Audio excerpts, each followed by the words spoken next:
Hello students, welcome to Umang bio classes. अब तक हमने दो चैप्टर्स कर लिए हैं। पहला बेसिक्स ऑफ बायोलॉजी, दूसरा reproduction in organism. Reproduction in organism का हमने क्वेश्चन भी कर लिया है और बेसिक्स का हम थ्रू द चैप्टर्स हम करते रहेंगे। ठीक है, आज का जो हमारा चैप्टर है वो है sexual reproduction in flowering plants. Sexual reproduction in flowering plants. ठीक है, चलो आगे आते हैं, इसमें देखते हैं क्या है।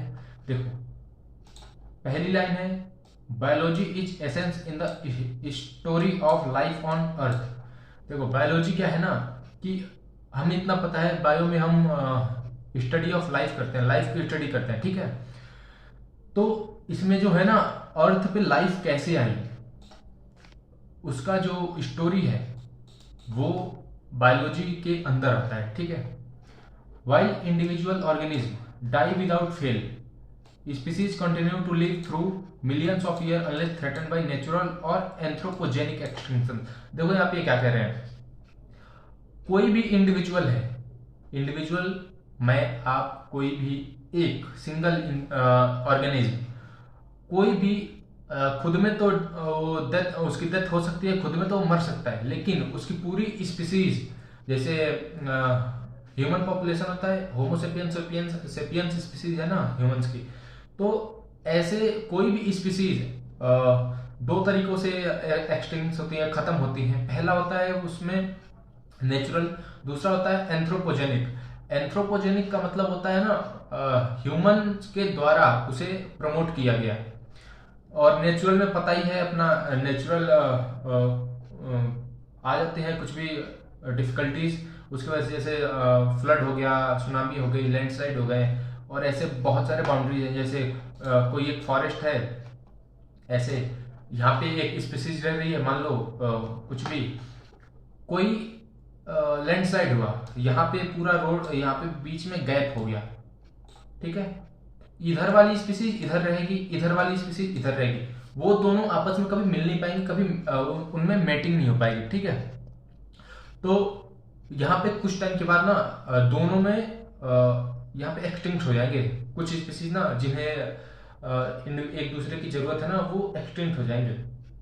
और एंथ्रोपोजेनिक का मैं एग्जांपल दे रहा हूँ, ये रहा एंथ्रोपोजेनिक। मतलब देखो, जैसे यहाँ पे आग लगी है ना, आग, यहाँ पे वाटर का कलर देखो, क्रोकोडाइल की डेथ हो गई है, फिशेज की डेथ हो गई है, ट्रीज ऐसे हो गए हैं पूरे। ये भी डायनासोर आ रहा है पानी पीने, पानी है ही नहीं, क्या पिएगा, ग्लूकोज तो इसके टाइम पे मिलेगा नहीं ना। चलो आगे बढ़ते हैं, देखते हैं। तो एंथ्रोपोजेनिक का मतलब मैं समझा रहा था कि ह्यूमन के द्वारा किया गया एक्सटिंक्शन, उसे हम बोलते हैं एंथ्रोपोजेनिक एक्सटिंक्शन। आगे, reproduction becomes a virtual process without which species can not survive for long. देखो, ह्यूमंस का हम एग्जांपल लेते हैं, एवरेज लाइफ है 65 ईयर्स इंडिया में। तो कोई भी स्पीसीज है, अगर वो रिप्रोड्यूस नहीं करेगा तो वो क्या होगा कि एक बार ही तो जिएगा, समझो बात को, एक बार ही तो जिएगा। जो एक फर्स्ट जनरेशन है वही तो जिएगी अगर वो रिप्रोड्यूस करना बंद कर दे। तो इसलिए उस स्पीसीज के सर्वाइवल के लिए, कि लंबे टाइम तक उसका स्पीसीज मेंटेन रहे इस अर्थ पे, रिप्रोडक्शन बहुत जरूरी है। Each individuals leaves its progeny by asexual और सेक्सुअल मीन्स। इनके कहने का मतलब है कि हर एक इंडिविजुअल अपने प्रोजेनी को सेक्सुअल या एसेक्सुअल मोड ऑफ रिप्रोडक्शन से अपने प्रोजेनी को इस पृथ्वी पे छोड़ के जाता है। ठीक है, sexual mode of reproduction enables creation in new variants so that survival advantage is enhanced. देखो, इनके कहने का मतलब है ना कि सेक्सुअल रिप्रोडक्शन जब होगा तो मियोसिस होगी। मैंने पिछली क्लास में भी बताया था मियोसिस। मियोसिस में एक फायदा ये होता है ना, मियोसिस में एक फायदा ये होता है कि इसमें वेरिएशंस आते हैं। वेरिएशंस कैसे आते हैं? वेरिएशंस आते हैं क्रॉसिंग ओवर से, वेरिएशंस आते हैं क्रॉसिंग ओवर से। अभी क्रॉसिंग ओवर क्या होता है मैं बता रहा हूँ। देखो, जैसे मान लो ना, ये तुम्हारे पास दो क्रोमोसोम के सेट हैं, इसे क्रोमोसोम समझो, ठीक है। क्रोमोसोम में जब प्रोफेज चलता है, प्रोफेज, तो इसका ऊपर वाला पार्ट और इसका ऊपर वाला पार्ट, मतलब कुछ पार्ट एक्सचेंज हो जाते हैं, ठीक। देखे एक्सचेंज हो गया ना, ये इसमें था इनिशियली, फिर इसमें आ गया, ये इसमें था इनिशियली, फिर इसमें। तो क्रॉसिंग ओवर में ना कुछ पार्ट ऑफ क्रोमोसोम्स आपस में एक्सचेंज हो जाते हैं, तो इससे क्या होता है, एक नया कॉम्बिनेशन तैयार हो जाता है।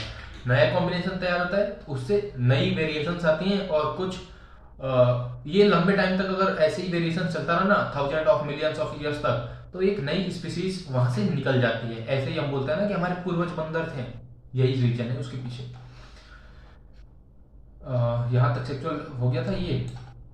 This unit explain the details of reproductive process in flowering plants and human as easy to relate representative example. देखो अब इसी चीज को ना हम प्लांट्स में और एनिमल्स में पढ़ने वाले हैं थ्रू आउट द चैप्टर, ठीक है। इस चैप्टर में हम प्लांट्स पढ़ेंगे और नेक्स्ट में हम एनिमल अपना पढ़ेंगे एनिमल्स का। देखो यहाँ पे एक वो आ रहा है डायग्राम। इसमें से पहले मैं तुम्हें क्वेश्चंस बता दे रहा हूँ कैसे कैसे आते हैं।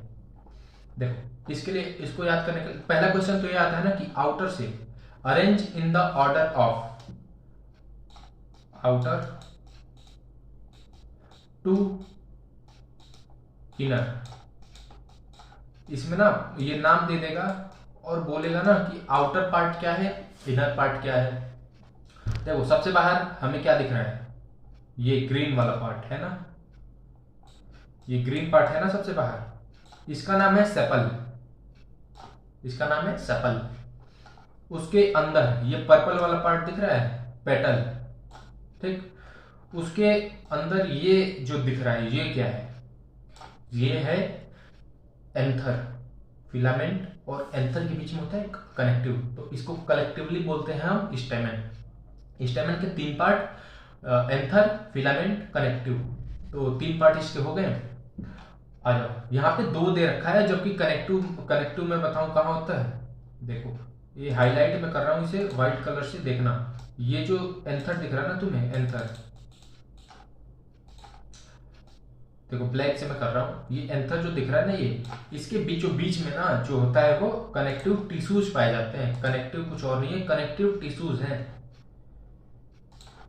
चलो अभी मैं इस पे एक क्वेश्चन बताने वाला था ना, इसको याद करने का, ये जो आउटर से इनर वाला फॉर्मूला है ना, इस पे एक मैंने, जो मैं पढ़ता था तो एक मैंने फॉर्मूला बनाया था। फॉर्मूला क्या कह सकते हैं, शॉर्ट ट्रिक्स, गा को का। देखो गा को से कोरोला, को से कोरोला, का से calyx.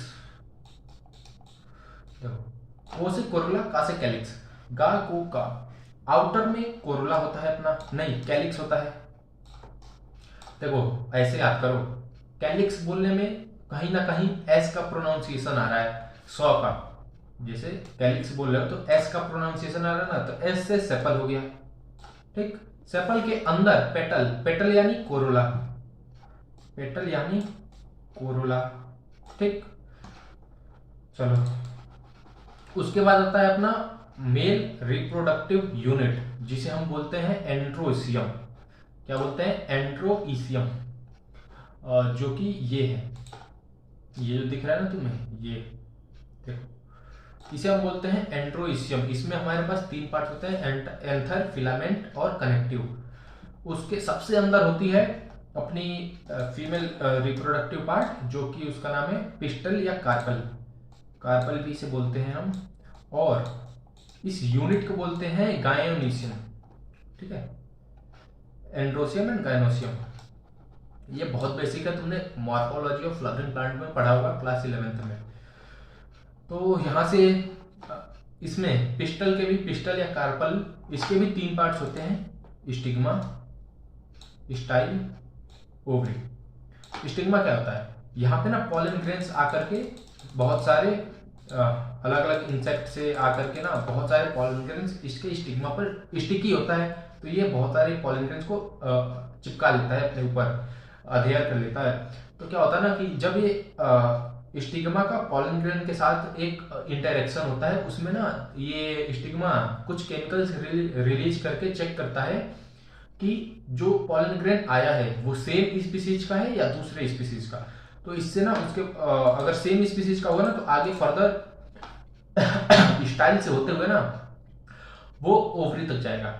Ovary in the sense जहां पे एग्स होते हैं और इसके अंदर ओव्यूल्स होते हैं, ठीक है।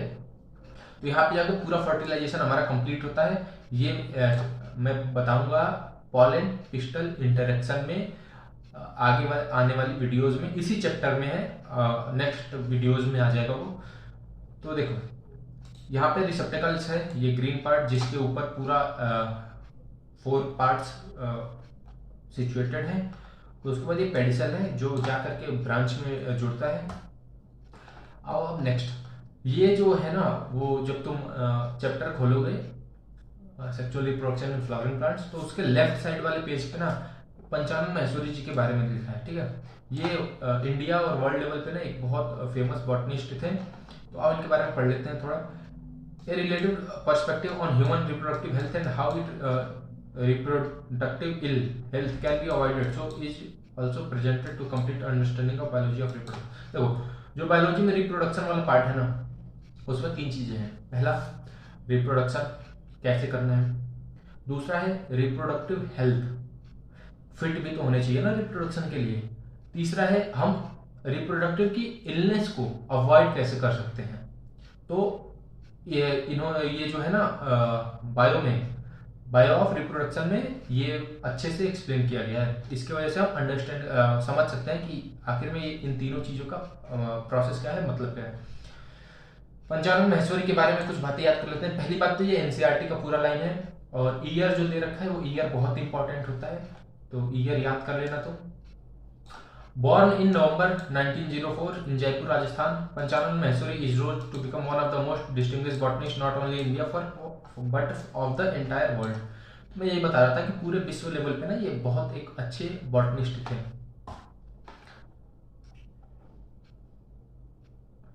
He moved to Allahabad for further higher education where he obtained his DSc during his college day। तो वहाँ से इन्होंने इलाहाबाद से इन्होंने अपना डीएससी ले लिया कॉलेज के दौर टाइमिंग में। He was inspired by doctor W Dudgeon an American missionary teacher. देखो ये जो थे ना ये अमेरिका में चर्च में काम करते थे डर्जियन जी। तो इन्होंने जो था ना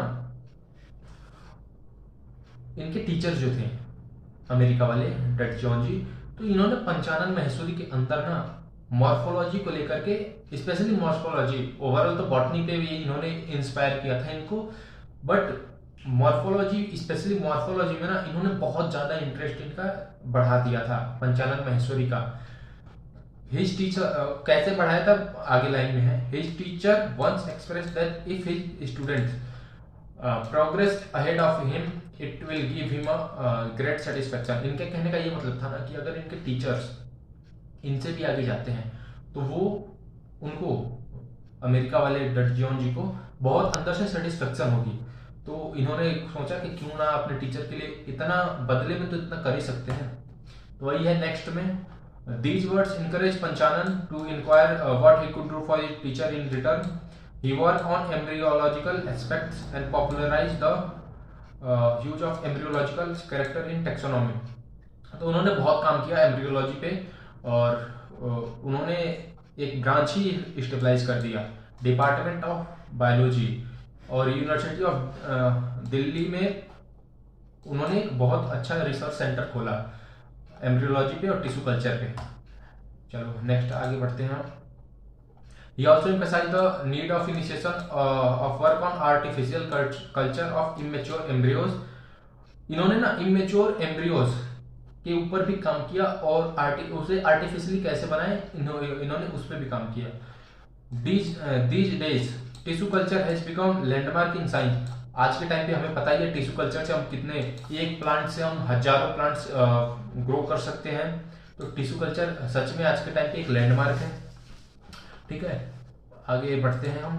his work on test tube, His work on test tube fertilization and intra-ovarian pollination won worldwide acclaim. उन्होंने टेस्ट ट्यूब पे भी काम किया, टेस्ट ट्यूब फर्टिलाइजेशन पे भी, जो आगे चल के बहुत फेमस हुआ, वर्ल्ड लेवल पे फेमस हुआ. He was honored with fellowship of Royal Society of London. ये याद कर लेना, एक पॉइंट इसमें है. रॉयल सोसाइटी ऑफ लंदन ने इन्हें फेलोशिप दिया. एक तरह से ऑनर होता है ये, मतलब उसका रिस्पेक्ट किया जाता है. Indian national science academy and several other, बहुत सारे इंस्टीट्यूट में इन्होंने ऑनर पाया. उसके बाद ही इनकरेज जनरल एजुकेशन, इन्होंने जनरल एजुकेशन को इनकरेज किया. और स्कूल्स में, स्कूल एजुकेशन में बहुत अपना सिग्निफिकेंट रोल प्ले किया. इन्होंने पहली अपनी टेक्स्ट बुक जो थी वो भी पब्लिश किया, जिसे हम एनसीईआरटी जो हम पढ़ रहे हैं ना, उसने पब्लिश किया था 1964 में. ठीक है, चलिए. Are we not lucky that plants produce sexually? बहुत बड़ा क्वेश्चन है. बहुत हम लकी हैं, इसमें कोई बात नहीं है कि हमें प्लांट रिप्रोड्यूस करते हैं sexually. The myriads of flower that we enjoy gazing at. myriads in the sense वो होता है ना, जैसे इन्फ्लोरेसेंस जानते हो फ्लावर का लुक, आउटर लुक. ये देखो, ये जो है ना, ये पूरा जो डायग्राम है, इसे बोलते हैं myriads. The scent, perfumes that we sown over, the rich color that attracts us, all there is an aid to sexual reproduction. देखो, इनके कहने का मतलब है ना, जो भी लुक है फ्लावर का, जो हम परफ्यूम यूज करते हैं, सेंट यूज करते हैं, जो भी हम यूज करते हैं फ्लावर्स के प्रोडक्ट का, वो सारा का सारा फ्लावर के सेक्सुअल रिप्रोडक्शन का ही एक रिजल्ट होता है, एक प्रोडक्ट होता है. Flowers do not exist only for us to be used for our own selfishness. All flower plants show sexual reproduction. देखो, इनके कहने का मतलब है ना कि फ्लावर सिर्फ हमारे लिए ही नहीं है, नेचर के लिए है. तो बिना मतलब के फ्लावर्स हमें तोड़ने नहीं चाहिए, और मतलब रहने देना चाहिए. नेचर के लिए देखने में भी अच्छा लगता है, और बाकी सब चीज़ों में भी, ऑर्नामेंट में भी काम आता है. सारे plants, flowering plants, angiosperms sexual reproduction show करते हैं. A look at the diversity of structure in inflorescence, flower and floral parts show an amazing range of adaptation. देखो, जो भी है, फ्लावर हो गया, फ्लोरल डायग्राम हो गया. फ्लोरल डायग्राम से मुझे एक चीज याद आया. देखो यहाँ पे ना, इस वाले एग्जाम में इसका बहुत इंपॉर्टेंट है. ये फ्लोरल डायग्राम है, फ्लोरल डायग्राम, समझे? तो इस पे ना कभी कभी इसका फॉर्मूला दे देगा, कभी कभी ये डायग्राम दे देगा, और इस पे क्वेश्चन हर साल आते हैं. तुम देख लो प्रीवियस ईयर उठा के, मैं कराऊंगा previous year by the way. जब एक चैप्टर कंप्लीट होगा ना, तो पूरा इसके जितने भी प्रीवियस ईयर के क्वेश्चंस आए ना, वो हम सब देखेंगे. उसमें कोई टेंशन वाली बात नहीं है. तो देखो, वही मैं बता रहा था. In this chapter let us understand morphology, structure and process of sexual reproduction of flowering plant. चलो अंडरस्टैंड इसको समझते हैं हम. देखो, पहला जो टॉपिक है हमारा है fascinating organ of angiosperm. Flower जो होता है बहुत ही सुंदर ऑर्गन होता है हमारे एंजियोस्पर्म का. Angiosperm in the sense flowering plant का. Human being have had an intimate relationship with flower since immemorable. ये बोल रहे हैं ना कि ह्यूमंस का फ्लावर्स के साथ इतना पुराना रिश्ता है ना कि वो हमें याद ही नहीं है कितना पुराना है, समझे? तो आगे आओ.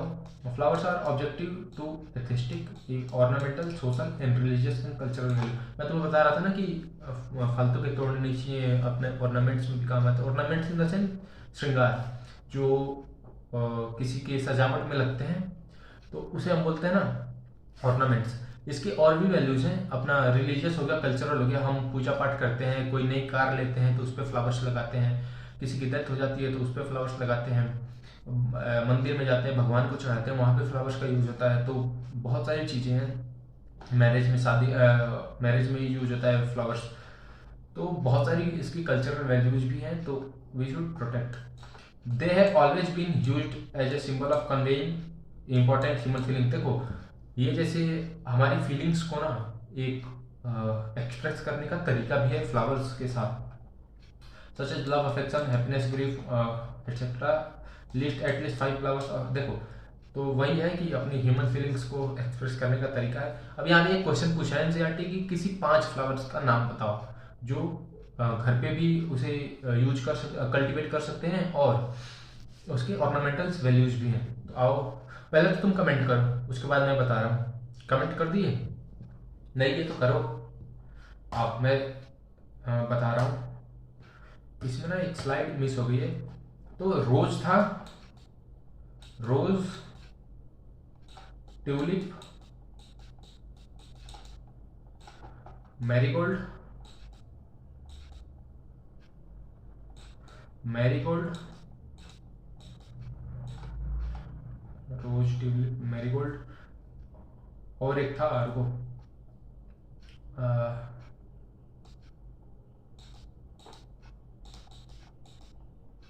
सनफ्लावर एंड जैस्मिन, जैस्मिन,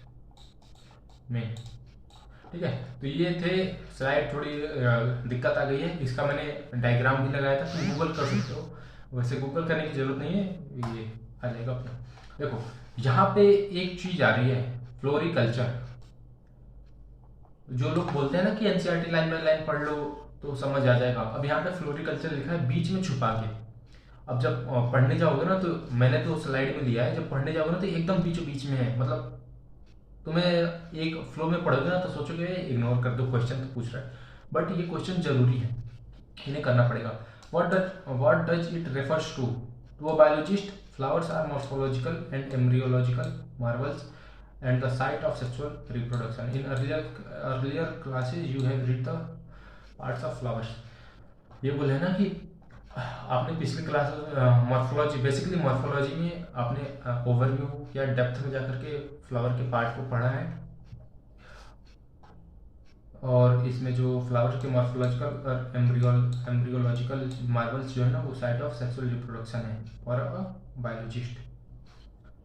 और ऊपर मैंने बता ही दिया 5। इसका ये एक दूसरा क्वेश्चन आ गया, इसका तुम वो करना, ये जो है ना इसका तुम आंसर करना। कमेंट बॉक्स में तुम लोग आंसर नहीं कर रहे हो, देखने को तो देख ले रहे हो, आंसर नहीं कर रहे हो। आंसर करो, आंसर करोगे ना। देखो कमेंट बॉक्स में करना जरूरी नहीं है, बट तुम एक बार रिपीट कर लो, ये उठ के आ भी सकता है। जब मैं अभी रिप्रोडक्शन इन ऑर्गेनिज्म का मैंने एक क्वेश्चन वाला लिया है ना लेक्चर, तो उसमें देखना कैसे कैसे क्वेश्चन है। आज कल 8 बजे का आ चुका है वो लेक्चर। देखो ये है इंडिया में फ्लोरिकल्चर। इंडिया में फ्लोरिकल्चर ऐसे होता है, मतलब स्टडी और कल्टीवेशन ऑफ फ्लावर्स, उसे हम फ्लोरिकल्चर बोलते हैं। Figure 1.1 will help you to recall a typical flower. Can you name 2 parts in a flower in which 2 most important units of sexual reproduction develops? बहुत ही सिंपल क्वेश्चन है। देखो मैंने 4 part बताया ना, गा को का है, उसमें से कोई 2 पार्ट ही सेक्सुअल रिप्रोडक्शन में जाते हैं। मैं एक्सप्लेन करता हूँ। वैसे गाइनोसियम एंड्रोसियम जाते हैं, आ जाओ देखते हैं। देखो ये रहा सेपल, इसे बोलते थे हम कैलिक्स। कैलिक्स ये हो गया पेटल, कोरोला। ये सब क्या होता है ना, जब मेच्योर होता है ना प्लांट, तो ये सब सेड ऑफ हो जाते हैं, ये सब झड़ जाते हैं, प्लांट से ना हट जाते हैं। बचता है हमारा सिर्फ एंड्रोसियम और गायनोसियम, जो कि आगे चल के गैमेट्स बना करके फ्यूज करके अपना नया ऑफस्प्रिंग प्रोड्यूस करते हैं। देखो आंसर यहाँ पे लिख रखा है मैंने, एंड्रोसियम एंड गायनोसियम। ये एनसीईआरटी में नहीं है, एक्स्ट्रा है। Androecium and gynoecium are 2 most important parts of sexual reproduction in plants as they produce the male gamete and female gamete respectively. Androecium male gamete बनाता है और गायनोसियम फीमेल गैमेट बनाता है, ठीक है। The most important unit in androecium and gynoecium is anther and ovary. Androecium की most important unit होती है एंथर, गायनोसियम की मोस्ट इंपॉर्टेंट यूनिट होती है अपनी वो क्या नाम था उसका, ओवरी, ठीक है। ये रहा ओवरी। देखो ये ओवरी है पूरी, ये जो है ना, रुको दूसरे कलर से मैं मार्क करूं, ये जो देख रहे हो ना तुम, ओवरी है ये पूरा, ओवरी, ये पूरा अपना ओवरी है। इसके अंदर ओव्यूल्स होते हैं। मॉर्फोलॉजी में तुमने पढ़ा होगा arrangement of ovules in ovary. तो 5 तरह के होते हैं, उसका एक मैं फॉर्मूला बता दूं, MP FB। FB7 मॉर्फोलॉजी पढ़ाऊंगा तो इसे एक्सप्लेन करूंगा, ठीक है। FB है वो, वही तो तुम्हें कभी ऐसा लगे, इसका मतलब होगा सेंट्रल बेसल कॉर्नर, वो पैराइटल ऐसे करके था। तो चलो आज के लिए बस इतना ही है। ये कल के कुछ क्वेश्चंस थे जिसको हम डिस्कस कर लेते हैं, और नेक्स्ट क्लास में ना हम पढ़ेंगे, अभी तो मैंने सिर्फ इंट्रो दिया है, नेक्स्ट क्लास में हम पढ़ेंगे प्री फर्टिलाइजेशन, ठीक है, और उसके इवेंट्स कुछ है ना वो हम पढ़ेंगे नेक्स्ट क्लास में। तो चलो ये मैंने पिछले क्लास में कुछ क्वेश्चन दिए थे उसे हम डिस्कस कर लेते हैं। किसी ने कमेंट भी किया है इस क्वेश्चन का आंसर, मैंने जल्दी में नाम नहीं पढ़ पाया, बट किसी ने कमेंट किया है। ये जिसने भी कमेंट किया ना, सारे क्वेश्चन का आंसर कमेंट किया करो, किसी एक का करके क्या फायदा। चलो आ जाओ।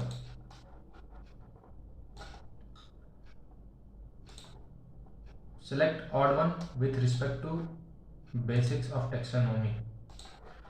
इसमें मैंने एक फॉर्मूला बताया था, अगर याद हो तुम्हें तो, DINC।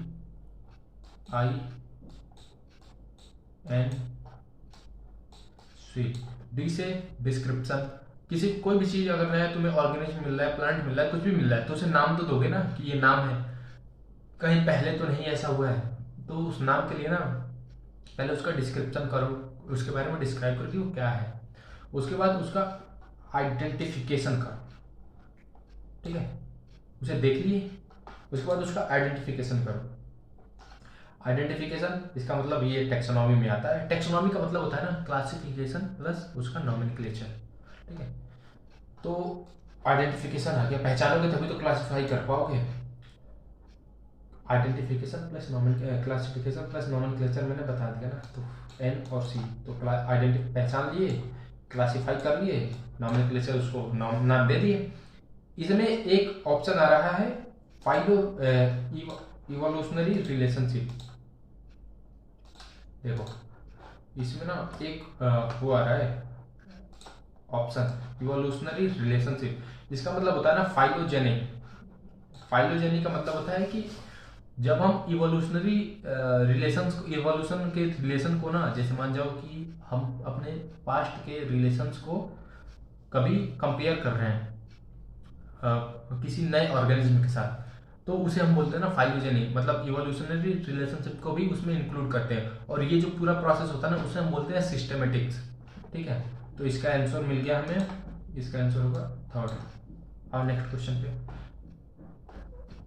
Which of the following organism is seen in all organism, which of the following is seen in all organism. देखो कुछ बच्चों ने सोचा होगा, जिन्होंने भी देखा है उन्होंने सोचा होगा कि ग्रोथ तो सब करते हैं, जो सेल होगा वो ग्रोथ तो करेगा ही करेगा, लेकिन गलत है। सारे ऑर्गेनिज्म में कैसे होगा? कुछ माउंटेन्स भी होते हैं जो ग्रो कर रहे होते हैं, तो क्या वो लिविंग है? लिविंग नहीं है, वो होंगे तुम्हारे नॉन लिविंग, फिर भी वो ग्रो कर रहे हैं। तो एक तो ये मतलब डाउट आ जाता है। दूसरा ऑप्शन आता है मेटाबॉलिज्म। देखो मेटाबॉलिज्म का इसलिए सही होगा ना, ऑप्शन इसका है मेटाबॉलिज्म। देखो कैसे होगा, कोई भी सेल है, कोई भी सेल है, उसका न्यूक्लियस हो गया, उसके बाकी के ऑर्गेनल्स हो गए, प्रोटोप्लाज्म हो गया, कोई भी सेल है, उसे जिंदा रहने के लिए कुछ ना कुछ काम करना पड़ेगा, इक्विलिब्रियम को डिस्टर्ब करना ही रहेगा। अगर इक्विलिब्रियम आ गया, जैसे मान लो बराबर हो गया, तो ग्राफ सीधा आ गया, इंसान खत्म, कोई भी खत्म। तो इसको इक्विलिब्रियम को डिस्टर्ब रखने के लिए ना कोई भी मेटाबॉलिज्म करता ही है, चाहे एक सिंगल सेल ही क्यों ना हो, वो मेटाबॉलिज्म करेगा। मेटाबॉलिज्म का मतलब होता है कैटाबॉलिज्म प्लस एनाबॉलिज्म, कुछ कोई मॉलिक्यूल बनाना, कोई प्रोटीन बनाना, कुछ भी बनाना और तोड़ना, उसे हम कैटाबॉलिज्म और एनाबॉलिज्म बोलते हैं, ठीक है। सेल्फ कॉन्शियसनेस यहाँ से एक आ रहा है। हाँ, रिप्रोडक्शन क्यों, रिप्रोडक्शन और सेल डिवीजन क्यों? कुछ इनफर्टाइल कपल्स होते हैं जो रिप्रोड्यूस नहीं कर पाते, म्यूल्स होते हैं, म्यूल्स म्यूल्स खच्चर, वो भी रिप्रोड्यूस नहीं कर पाते। सेल्फ कॉन्शियसनेस ह्यूमंस का वो डिफाइनिंग प्रॉपर्टी, ठीक है। डिफाइनिंग प्रॉपर्टी वो होता है ना जो सिर्फ उसी में पाया जाए, किसी और में नहीं पाया जाता। तो सेल्फ कॉन्शियसनेस ह्यूमंस का डिफाइनिंग प्रॉपर्टी होता है। तो यहाँ से हमारा आंसर आ गया मेटाबॉलिज्म, ठीक है। ऑप्शन सेकंड, पहले का थर्ड था, इसका सेकंड होगा। आज कुछ क्वेश्चंस दे रहा हूँ, उसके आंसर तुम्हें कमेंट करना है। Select odd one out with respect to life span, ठीक है, कमेंट करो। Select odd one out with respect to life span, period of birth from, ये देख लेना तुम, कमेंट करना है तुम्हें। दूसरा क्वेश्चन है, ये होमोगेमेट्स मैंने पढ़ाया नहीं, अगर तुम्हें पता हो ना तो तुम कमेंट कर देना, अदरवाइज मैं इसे एक्सप्लेन कर दूंगा नेक्स्ट क्लास में। चलो फिर आज के लिए इतना ही था, मिलता है नेक्स्ट क्लास में, तब तक के लिए थैंक यू सो मच।